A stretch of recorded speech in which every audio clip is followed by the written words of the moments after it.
Allez, égayez-vous.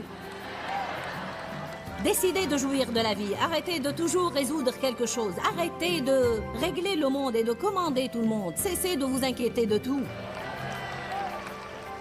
Restez avec nous dans Jouissez de votre vie.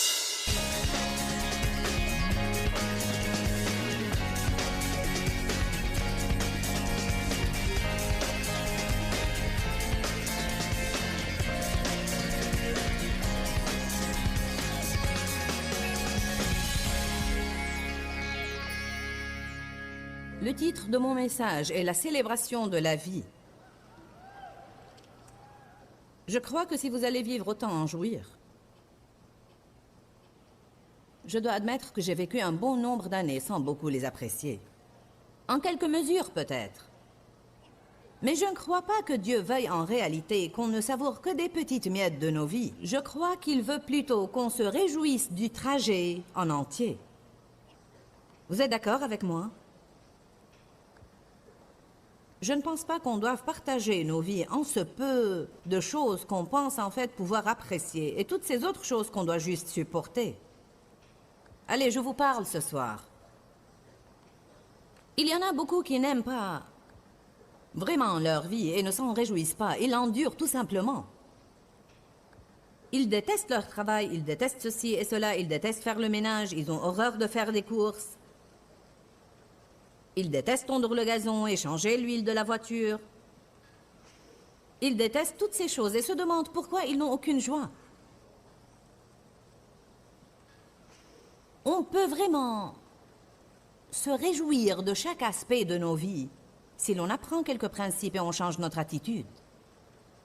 Je vais répéter que je ne crois pas que Jésus soit mort pour qu'on puisse aimer seulement des petits fragments de nos vies et pour qu'on puisse apprécier les week-ends et peut-être aussi apprécier les vacances, l'église le dimanche, une fête ou un mariage de temps en temps et tolérer le reste et essayer de l'endurer.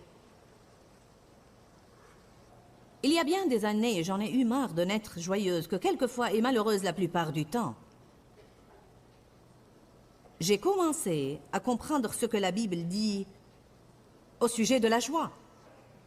Tout d'abord, la joie de l'Éternel sera votre force. Je sais qu'on l'entend dire et qu'on chante ce refrain, mais elle l'est réellement.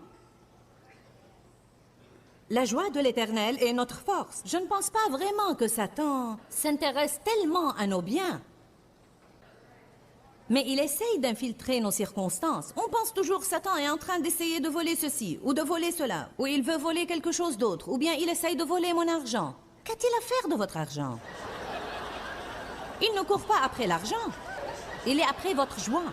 Parce que s'il tient votre joie, il a alors votre force. Satan veut nous garder faibles et complètement mous. Si on n'a pas la joie, alors on n'a pas la force.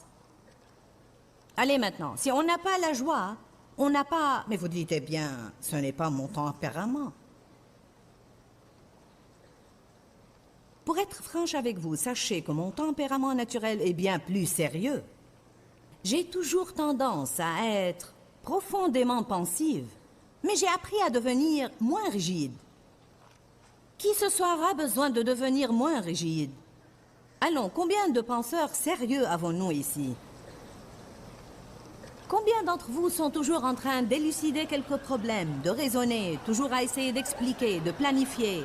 Que diriez-vous de ces personnes qui sont obsédées de planification?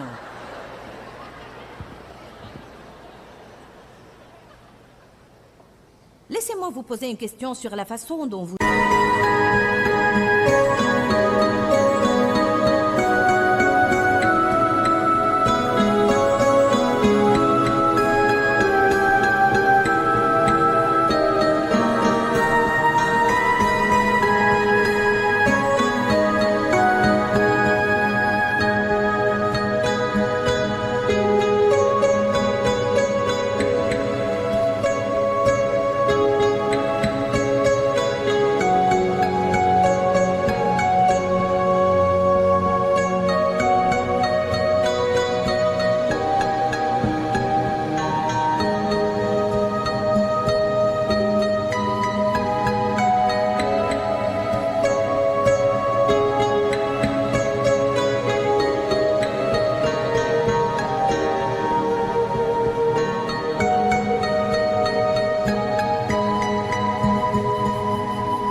c'est une question intéressante.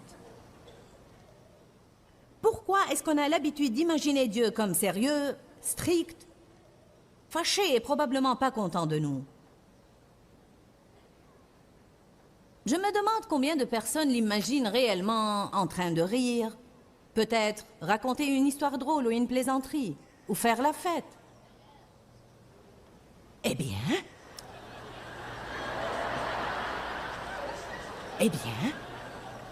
je ne suis pas d'accord du tout. Je ne suis pas d'accord avec cette attitude du tout. Non. Le christianisme, c'est une affaire sérieuse. C'est de la religion, c'est sérieux. Laissez-moi vous rappeler que le premier miracle de Jésus a été...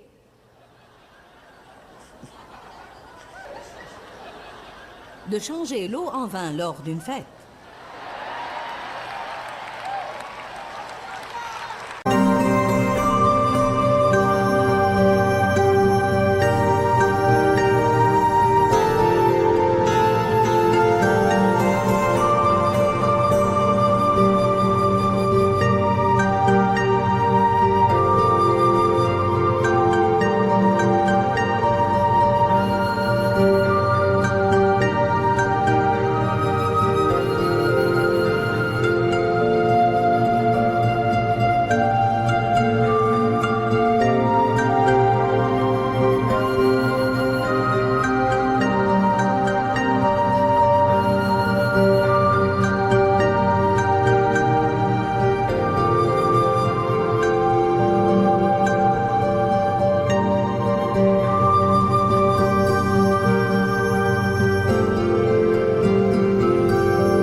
Même que j'hésite beaucoup à dire ça parce que je n'encourage personne à boire.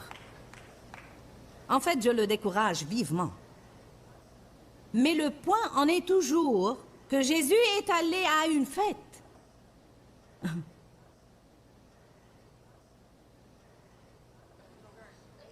Quand je considère l'Ancien Testament, Dieu leur a prescrit et leur a ordonné de célébrer. Ils avaient dans le temps des fêtes régulières qui duraient des jours et des semaines même.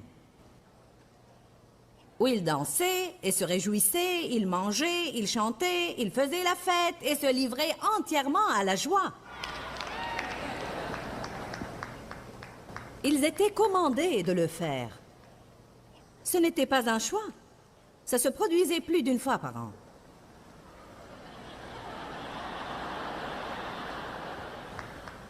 La plupart des gens pensent qu'ils vont prendre des vacances une fois par an et c'est leur fête. Franchement, la moitié du temps, vous revenez de vos prétendues vacances plus fatigués que quand vous êtes partis. Vous vous exténuez à essayer de vous amuser.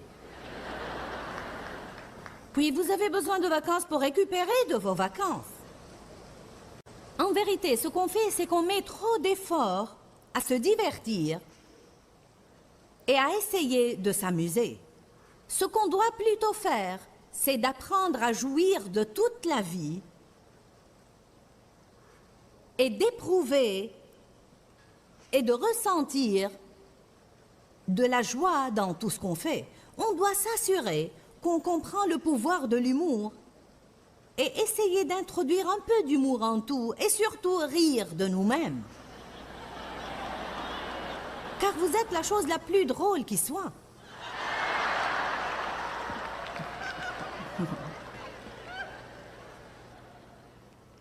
Cessons donc d'être si dramatiques pour un rien. Ne dites pas « Bon, maintenant, pourquoi j'agis de la sorte ?» Je me demande si ça provient d'un événement qui s'est passé dans mon passé quand je portais encore des couches, ou peut-être je suis dans un chaos total maintenant et je vais avoir besoin de 3 ans de psychothérapie pour surmonter ça. Certainement, il y a une place pour les psychologues et il y a beaucoup de choses qui proviennent de notre enfance. Mais en fait, la Bible nous dit que l'Esprit Saint nous révélera vraiment toutes les choses quand on a besoin de les savoir. Je crois que nous avons le guérisseur qui vit au-dedans de nous. Et pour ma part, je ne pense pas que vous vous rendez service si vous êtes chez le psychologue tout le temps. Obtenez l'assistance qu'il vous faut, mais n'en faites pas votre métier. N'allez pas partout en essayant de chercher de l'aide tout le temps. Obtenez de l'aide et finissez-en. Amen. Vous dites que tu ne peux pas comprendre, tu n'as pas connu mes circonstances. Vous ne pouvez pas me dire ça. Parce que j'ai grandi dans une maison de sévices et j'ai subi beaucoup de choses violentes. Je sais ce que c'est que d'être rejeté, abandonné, d'avoir peur, d'être maltraité. Je connais bien tout cela. Je sais que vous pouvez surmonter cela et vous n'avez pas à passer votre vie entière à le faire. Ça prend du temps et un certain dévouement. Une personne qui a été maltraitée a surtout besoin d'une profonde révélation de combien Dieu les aime. Vous devez vous délecter dans l'amour de Dieu et l'acceptation de Dieu jusqu'à ce que vous sachiez que vous êtes une personne spéciale créée par Dieu. Vous avez droit à une bonne vie. Arrêtez de déterminer votre valeur d'après la manière dont les autres vous ont traité toute votre vie. Vous devez savoir que vous avez un bon avenir. Si quelqu'un est en Christ, il est une nouvelle création. Les choses anciennes sont passées, voici, toutes choses sont devenues nouvelles. Comment ne pourrions-nous pas avoir de raison de nous réjouir? Cette seule parole devrait nous garder heureux le reste de nos vies. Un début tout neuf. Commençons à voir Dieu différemment. La moitié du temps que les gens s'amusent, ils se sentent coupables. Quelque chose en eux leur dit qu'ils ne devraient pas le faire. Ils devraient être en train de travailler, de faire quelque chose, mais ils ne devraient pas être en train de rire et d'avoir du bon temps. Amen. J'ai tellement rigolé aujourd'hui en revenant du déjeuner. C'était franchement pathétique. Mais mon Dieu, qu'est-ce qu'on a rigolé et rigolé et rigolé. Et la personne qui s'occupe de notre sécurité essayait d'être sérieuse et vraiment concentrée. Il disait, vous me poussez à la limite. Si vous me faites ça, je ne sais pas ce qui va se passer. On a continué à l'embêter jusqu'à ce qu'il joue le jeu également. Vous dites, de quoi riez-vous? Je ne pourrais pas vous le dire. Je vous dis seulement que je ne me rappelle plus. Je sais que c'était très drôle. Amen. Allez, égayez-vous. Décidez de jouir de la vie. Arrêtez de toujours résoudre quelque chose. Arrêtez de régler le monde et de commander tout le monde. Cessez de vous inquiéter de tout. Ne vous crispez pas si vous n'avez pas tout coché sur votre liste de planning d'aujourd'hui. Bonjour. Si le Fils vous a franchi, vous serez réellement libre. Ça ne veut pas dire que vous êtes affranchi du travail ou que vous êtes libre d'être apathique et de gaffer tout le temps. On ne parle pas du tout de ça. Je vous dis tout simplement, apprenez à apprécier tout ce que vous faites. Réjouissez-vous dans le Seigneur en tout, parce qu'il est partout et en tout temps. Amen. Si l'on apprend à faire tout comme pour le Seigneur, alors on peut tout faire avec joie. Si on ne peut pas le faire comme pour lui, autant s'abstenir. Jean 10:10, une de mes écritures préférées et l'une des vôtres aussi. Elle dit, le voleur ne vient que pour dérober, égorger et détruire. Moi, je suis venu afin que les brebis aient la vie et qu'elle l'ait en abondance, pleinement jusqu'à ce qu'elle déborde. Lisons la première partie du verset 11. Je suis le bon berger. Alléluia. Il n'est pas un mauvais berger. Il n'est pas un berger fâché. Est-ce qu'on pense vraiment que Dieu est assis au ciel, les sourcils froncés? Ma Bible dit, Dieu qui siège dans les cieux rit.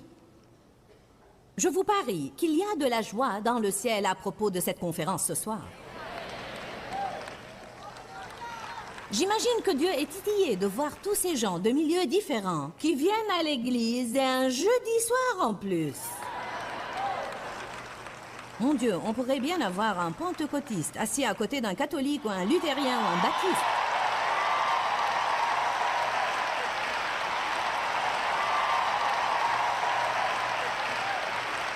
Laissez-moi vous dire quelque chose de choquant. Vous pourriez être assis à côté de quelqu'un qui parle en langue.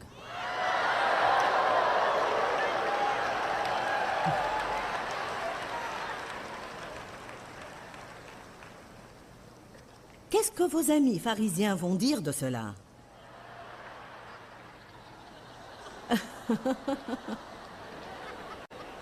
Bonjour. Alléluia. Allez à l'Ecclésiaste 5.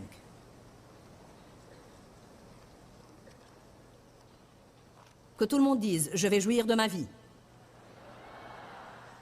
Dites, la joie de l'Éternel est ma force. L'Ecclésiaste, chapitre 5, verset 18. Je veux être plus joyeuse que je n'ai jamais été auparavant, plus joyeuse, de façon régulière que je n'ai jamais été avant, non pas une fois de temps à autre, mais tout le temps.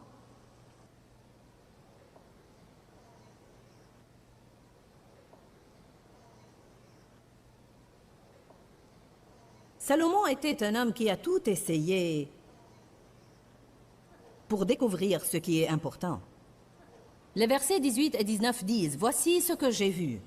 C'est pour l'homme une chose bonne et belle de manger et de boire et de jouir du bien-être au milieu de tout le travail qu'il fait sous le soleil pendant le nombre des jours de vie que Dieu lui a donnés, car c'est là sa part. » Il y a référence ici à 1 Timothée 6, 17, qui parle de Dieu, qui nous donne avec abondance toutes choses pour que nous en jouissions. En jouir, en jouir. Vous avez votre mari pour jouir de lui. Pas pour le transformer.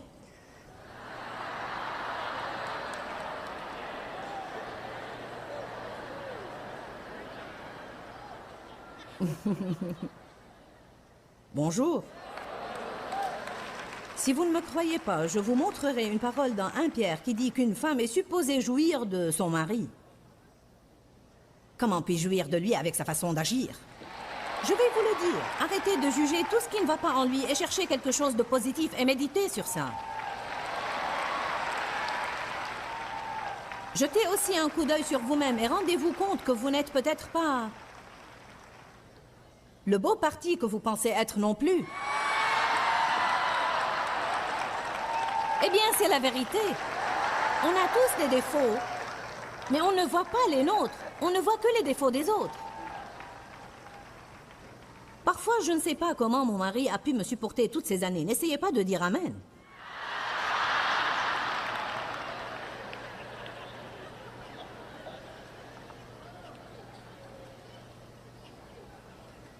Verset 19. De plus, tout homme à qui Dieu donne richesse et bien, et à qui il a laissé la faculté d'en manger et de se réjouir dans son travail, il dit ici, Dieu vous donne le pouvoir de vous réjouir dans votre travail et votre labeur. Ne prenez pas la route le matin en maugréant. Je hais ce travail, je hais cette circulation, je déteste conduire tous les jours, je déteste cet endroit, je serai content quand ce sera vendredi. Non, vous êtes censé en jouir. Mais comment suis-je censé m'en réjouir? Changez votre attitude. N'est-ce pas là une révélation? Vous pouvez être heureux d'avoir du travail.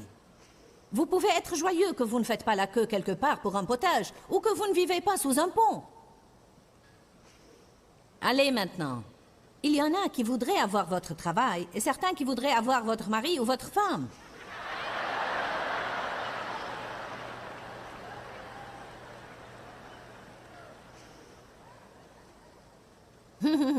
Les choses prennent de la valeur d'un coup.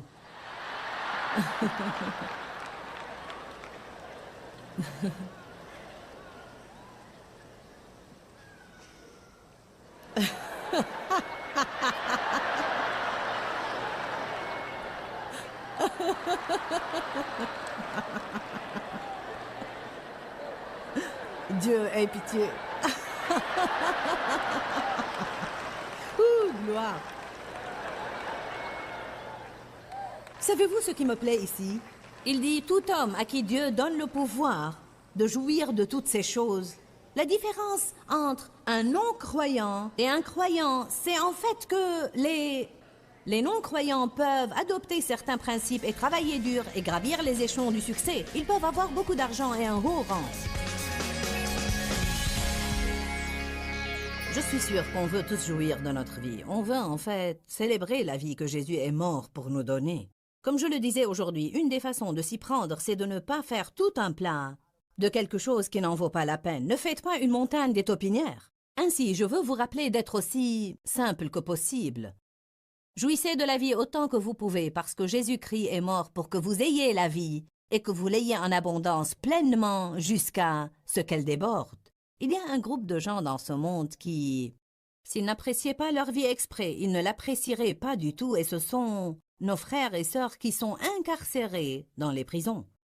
Beaucoup d'entre vous ne savent pas qu'on a un grand ministère auprès des prisonniers, ici au ministère Joyce Meyer, et nous prenons textuellement ce que Jésus nous a prescrit de ne pas oublier ceux qui sont en prison. Peut-être que vous vous sentez également prisonnier, quoique vous ne soyez pas derrière les barreaux. Vous pouvez vous sentir captif d'une dépendance ou d'un joug, et pour clore, je veux vous lire une parole pour vous encourager. Isaïe 61:1 L'Esprit du Seigneur, l'Éternel, est sur moi, car l'Éternel m'a oint et qualifié pour porter de bonnes nouvelles et joyeux messages aux malheureux et aux opprimés. Il m'a envoyé pour penser et guérir ceux qui ont le cœur brisé, pour proclamer la liberté aux captifs corporellement et en esprit, pour ouvrir les portes de la prison et ouvrir les yeux de ceux qui sont enchaînés. Je veux que vous sachiez que Jésus s'inquiète de vous. Si vous avez le cœur brisé, il veut le guérir. Si vous avez une blessure ou une meurtrissure provenant d'un tourment quelconque, il veut vous toucher par la puissance de sa parole et vous guérir complètement. Et je crois qu'à chaque fois que nous vous apportons ce programme, ceci se produit en plus grande mesure. Que Dieu vous bénisse. Pourquoi, Seigneur, pourquoi? Dans ce livret, Joyce Meyer nous enseigne à travers la parole comment être délivré de la confusion. Pour obtenir ce livret gratuitement, écrivez-nous à Joyce Meyer, boîte postale 40095-6300, Larnaca, Chypre. Ou bien visitez notre site web www.joycemeyer.org/fr.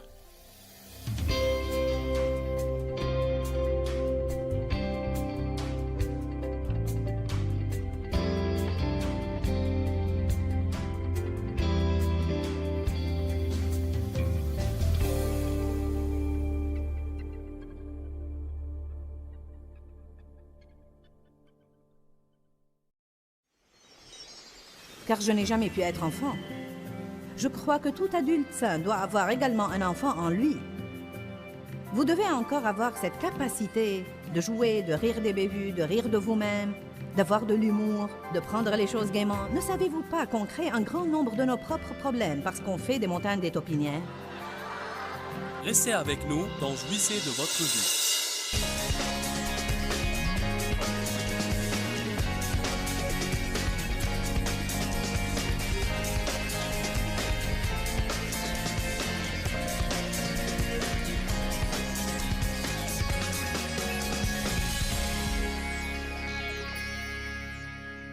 Lorsqu'on ne se réjouit pas, on ne protège pas notre foi.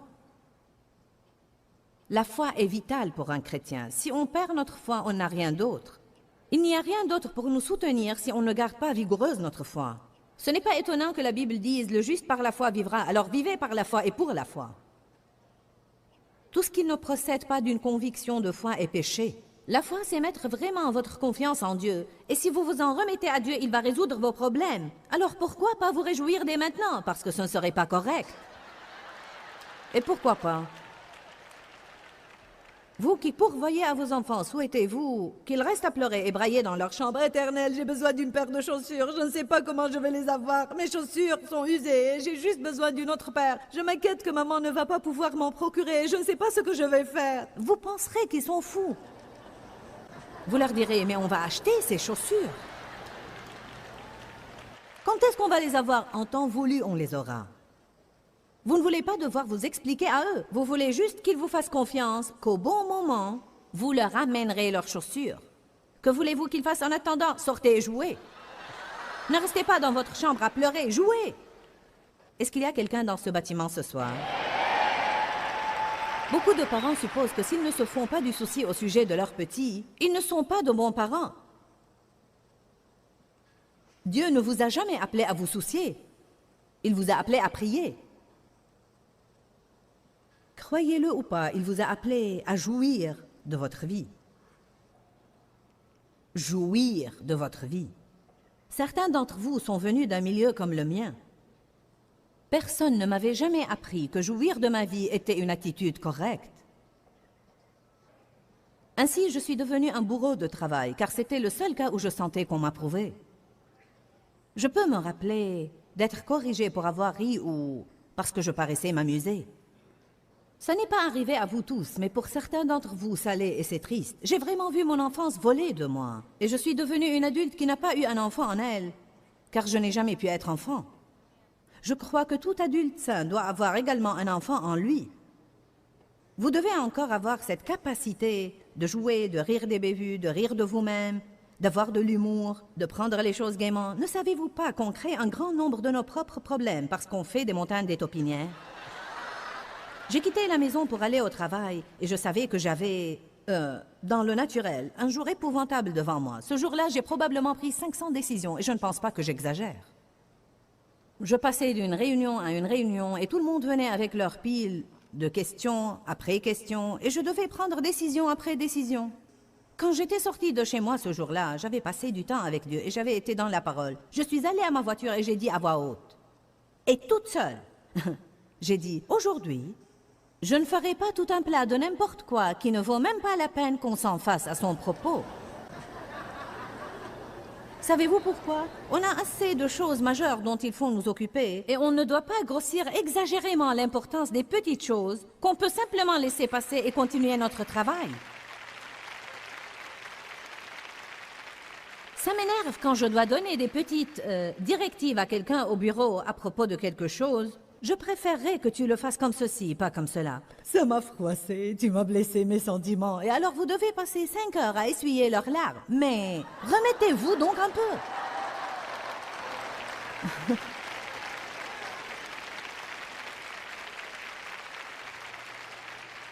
Vous savez ce que c'est?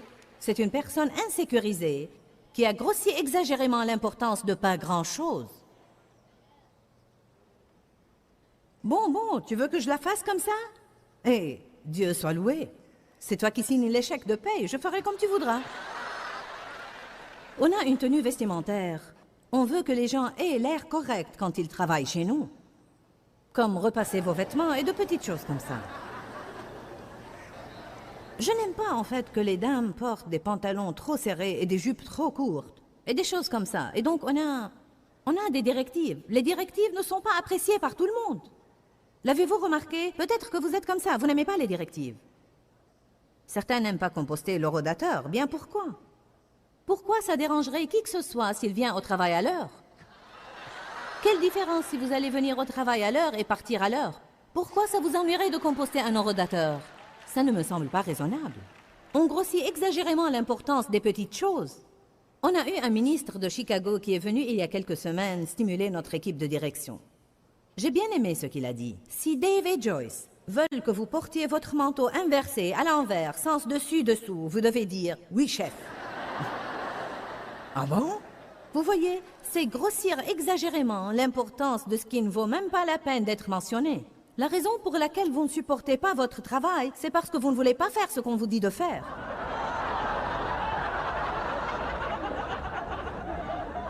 Allez, je mets un grand sourire.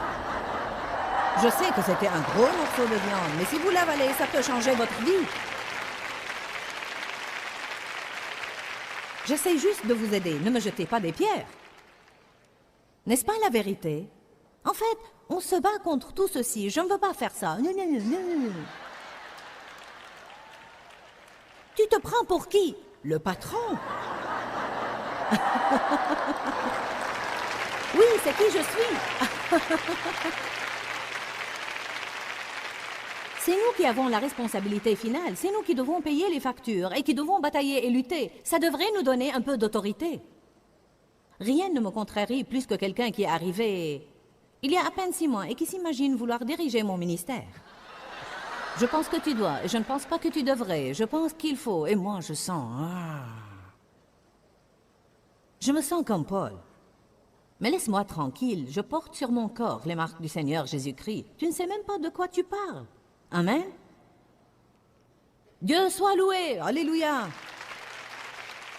Allez, saisissons cela ce soir. Cessons de grossir exagérément l'importance de ce qui ne vaut même pas la peine d'être mentionné. N'exagérez la gravité de rien dans la vie si vous ne devez pas, sauf si c'est quelque chose qui est vraiment une montagne. Vous me comprenez? Allons, je veux qu'on saisisse ça, c'est important. Ça peut changer votre vie. Ne pas grossir exagérément l'importance de ce qui n'est pas important. Ça ne me dérange pas de le répéter 500 fois ce week-end. Je veux que vous partiez d'ici en pensant, je ne vais pas grossir exagérément l'importance de ce qui n'est pas important, parce que c'est ce qui vole notre joie.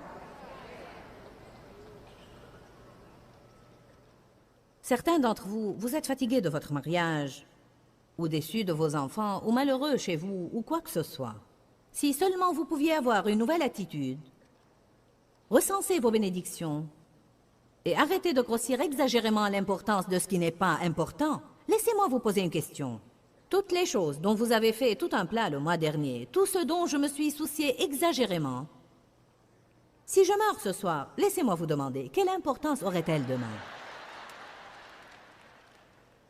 Ou si je sais que je n'ai qu'une semaine à vivre, quelle importance toutes ces choses auront? Ou à quel point est-ce que je vais m'en préoccuper si je sais que c'est mon dernier mois sur Terre? Parfois, je raisonne à partir de ce point de vue. On doit évoquer davantage le fait qu'on ne va pas être ici pour toujours, et on doit vraiment jouir du temps qu'on a. Allez maintenant, on doit vraiment jouir du temps qu'on a. Je me rappelle encore quand Dave et moi étions nouvellement mariés. Ça fait 34 ans maintenant.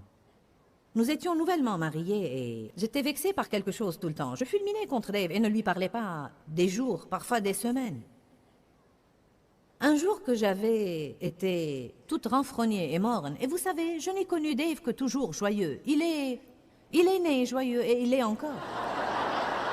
Il se lève joyeux et se couche joyeux. Il n'est pas le roi de la rigolade, je veux dire, il n'est pas une personne drôle, mais il a ce calme bonheur dans sa vie. Il a simplement de la joie. Les circonstances n'altèrent pas sa joie. Il est juste comme ça, vous savez. Moi, j'étais j'étais comme une folle. Pas exactement ce qu'on appelle une personne stable. Oui, ça provenait en partie de mon milieu et j'avais besoin d'en guérir. Des choses devaient changer dans ma vie, mais j'avais besoin de cette personne stable à mes côtés parce que c'était exactement ma carence. Je devais contempler une stabilité. Je m'irritais contre lui parce que il n'était pas ceci ou cela, ou il ne faisait pas ceci ou cela. Il m'a dit un jour, tard dans la journée, il a dit, ne serait-ce pas ridicule si Jésus venait ce soir et tu avais passé ta dernière journée sur cette terre en colère?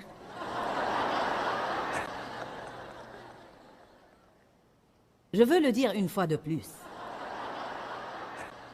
Vous savez, ce n'est vraiment pas grand-chose, mais on en fait tout un problème. Ne grossissez pas exagérément l'importance de ce qui ne vaut pas la peine et de ce qui n'est pas important. Prenez une décision ce soir de cesser de soupçonner le mal en tout le monde et commencez à croire le meilleur en tous, comme la Bible décrit l'amour. Amen. Je suis contente que vous aimez ça.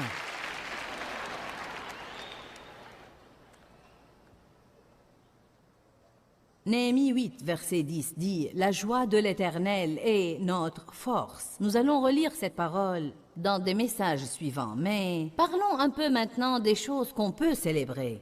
Que diriez-vous de célébrer qu'on soit pardonné? Wow! Quelle chose merveilleuse! Non seulement on est pardonné quand on reçoit Christ comme sauveur, mais aussi tous nos péchés à tout moment sont pardonnés. Et quand on commet une faute quelconque, tout ce qu'on doit faire, c'est aller à Dieu, l'admettre, s'en repentir, être disposé à s'en défaire, et avec l'aide de Dieu ne plus recommencer. Et la Bible dit qu'il sera fidèle et juste pour nous pardonner tous nos péchés et pour nous purifier complètement de toute iniquité.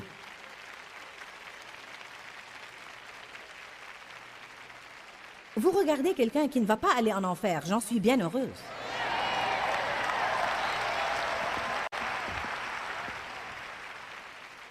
La Bible nous enseigne qu'on ne doit pas perdre la joie de notre salut. Allez à Luc chapitre 10. Je peux vous dire, certains vont naître de nouveau ce soir et ils seront si heureux. Ils seront en fait très joyeux pour plusieurs jours. Ils penseront qu'ils ne vont avoir besoin de rien aussi longtemps qu'ils vivront. Sauf que ça ne dure pas longtemps. Une fois qu'on a acquis tout ça, on commence à nous attrister au sujet d'autres choses. C'est exactement contre quoi on doit lutter. De ne jamais être satisfait, qu'il y ait toujours quelque chose pour nous contrarier. Jean 10, 17. Non, Luc 10, 17. Je suis désolée. C'était juste pour voir si vous écoutez.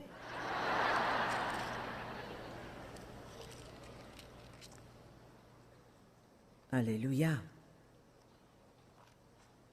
Les 70 revinrent avec joie, disant, « Seigneur, les démons même nous sont soumis en ton nom. » Regardez ça, ils étaient stimulés, ils ont expérimenté toute cette puissance pour chasser les démons, et ils en étaient éblouis. Waouh, gloire à Dieu!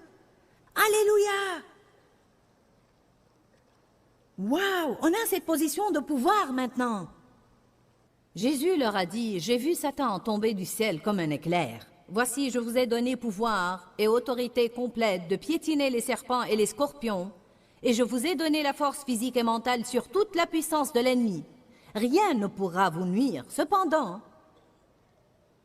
ne vous réjouissez pas de ce que les esprits vous sont soumis, mais réjouissez-vous de ce que vos noms sont écrits dans les cieux. » Allez maintenant, on doit lire cette parole plus souvent. Il a dit, ne soyez pas surexcités car vous avez le pouvoir de chasser les démons. C'est normal d'être joyeux à ce sujet. Mais ces dons de l'esprit fonctionnent selon la volonté de l'esprit. Si je ne peux être joyeuse que lorsque je manifeste un certain don spirituel ou un pouvoir spécial, alors il me reste tout cet autre temps où je vais être malheureuse. Si je ne peux pas être joyeuse alors que j'attends ma percée, alors je vais être malheureuse une grande partie de ma vie parce que je passe beaucoup plus de temps à attendre et à attendre que je ne passe dans des moments de percée.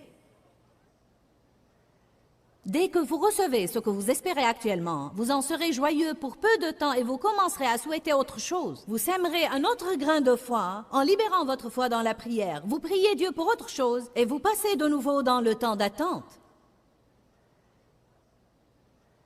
J'en ai eu assez de ces hauts et ces bas, des hauts et des bas, du genre, quand c'est vendredi soir, je suis contente. Quand ce sont les vacances, je suis joyeuse. Si je vais à une fête, je suis joyeuse. J'ai beaucoup d'argent pour faire des achats cette semaine, je suis joyeuse. Je pèse exactement comme je voulais peser, j'en suis aux anges.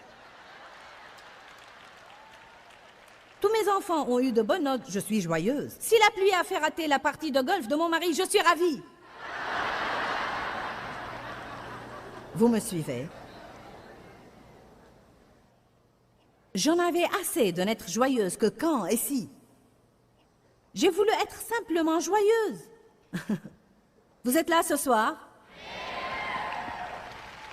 Je ne voulais pas avoir ce tempérament changeant tout le temps. J'ai décidé que si la Bible dit que je pouvais l'avoir, alors je vais l'avoir. Mais écoutez, vous avez intérêt à être prêt pour un combat. Parce qu'on a beaucoup de mauvaises habitudes. On a de mauvaises attitudes et on a de mauvaises manières de penser. On grossit exagérément l'importance de ce qui n'est pas grand-chose et je suis sérieuse. Je veux que ma famille m'aide, je veux que mes amis m'aident. Si vous m'attrapez en train de grossir exagérément l'importance de ce qui n'est pas important, rappelez-moi de ce message. Dave dit, ah, c'est bien. Amen. Tu es d'accord, Sandy? On ne doit pas faire une grande chose des petites choses. Ça vole votre joie. Qui de vous saisit cela ce soir? Dites-moi, pourquoi vous désolez sur quelque chose que vous devez faire de toute façon? À quoi bon? Si vous devez prendre l'autoroute tous les jours pour aller au travail, pourquoi laisser ça voler votre joie? Si tu choisis de vivre là où tu vis et travailler là où tu travailles et tu as 45 minutes de route, alors ou bien déménage, cherche un nouveau travail ou tais-toi.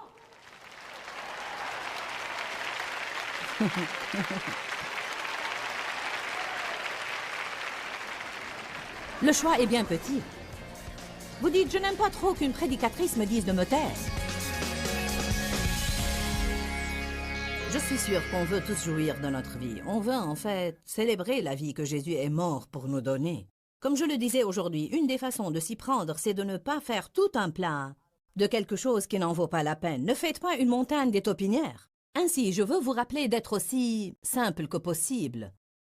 Jouissez de la vie autant que vous pouvez parce que Jésus-Christ est mort pour que vous ayez la vie et que vous l'ayez en abondance pleinement jusqu'à ce qu'elle déborde. Il y a un groupe de gens dans ce monde qui, s'ils n'appréciaient pas leur vie exprès, ils ne l'apprécieraient pas du tout et ce sont nos frères et sœurs qui sont incarcérés dans les prisons. Beaucoup d'entre vous ne savent pas qu'on a un grand ministère auprès des prisonniers, ici au ministère Joyce Meyer, et nous prenons textuellement ce que Jésus nous a prescrit de ne pas oublier ceux qui sont en prison. Peut-être que vous vous sentez également prisonnier, quoique vous ne soyez pas derrière les barreaux. Vous pouvez vous sentir captif d'une dépendance ou d'un joug, et pour clore, je veux vous lire une parole pour vous encourager. Isaïe 61:1 L'Esprit du Seigneur, l'Éternel est sur moi, car l'Éternel m'a oint et qualifié pour porter de bonnes nouvelles et joyeux messages aux malheureux et aux opprimés. Il m'a envoyé pour penser et guérir ceux qui ont le cœur brisé, pour proclamer la liberté aux captifs corporellement et en esprit, pour ouvrir les portes de la prison et ouvrir les yeux de ceux qui sont enchaînés. Je veux que vous sachiez que Jésus s'inquiète de vous. Si vous avez le cœur brisé, il veut le guérir. Si vous avez une blessure ou une meurtrissure revenant d'un tourment quelconque, il veut vous toucher par la puissance de sa parole et vous guérir complètement. Et je crois qu'à chaque fois que nous vous apportons ce programme, ceci se produit en plus grande mesure. Que Dieu vous bénisse.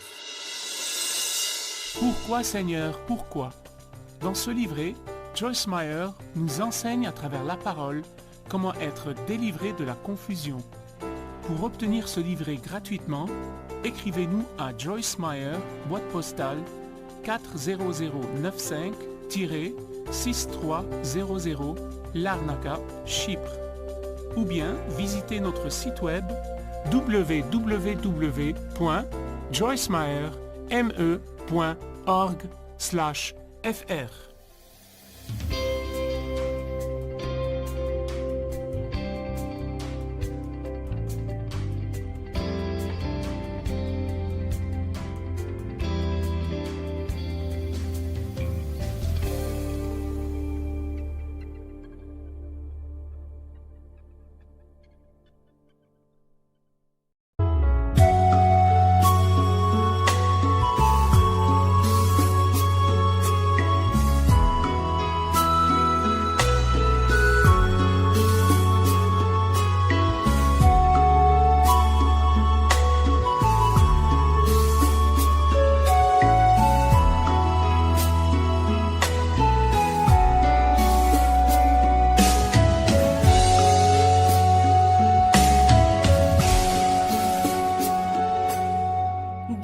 khắp phương trời vẫn nhớ tới quê hương. Người về đây thăm làng trù quê mẹ và làng sen quê cha, xúc động bồi hồi người rơi giọt lệ, thương mái nhà tranh thương đất mẹ nghèo.